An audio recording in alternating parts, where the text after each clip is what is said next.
Hier in Hebron by die bome van Mamre lees ek graag vir ons Genesis 18 vers 1 en 2.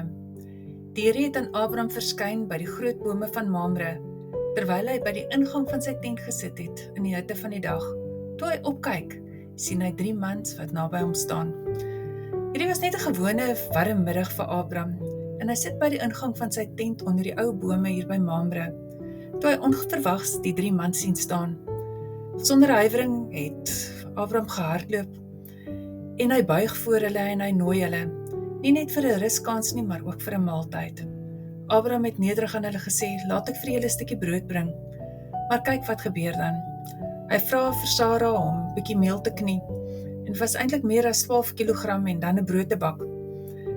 Dan kies hy self 'n jong vet kalf, en hy gee dit vir sy dienaar om vinnig gaar te maak, en sit dit voor met botter en melk. Dis nie sommer net 'n ligte ete nie, dit was 'n koningsmaal. Abraham het nie geweet dat hy besig is om die Here self te onthaal nie. Tog wys sy hart, hy is bereid en eerbiedig en gasvry.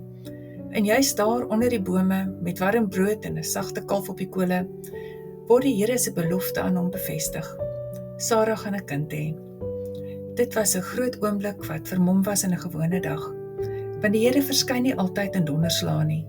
Soms kom hy op die warmste uur in die moeilikste tyd, of net onder 'n boom 'n gewone dag, in die stilte, maar hy wag altyd dat hy eers ingenooi word. Abraham het nie gewag vir 'n wonderteken nie. Hy het opgestaan en hy het hulle bedien, sonder om te weet dit is die Here. Hoe dikwels loop ek en jy nie verby die Here, omdat ons hom nie verwag nie. Soms verskyn hy net in die gewone, as 'n vreemdeling in die stilte, in 'n eenvoudige geleentheid om goed te doen. Mag ek en jy soos Abraham wees, altyd gereed om te dien en om hom te ontvang.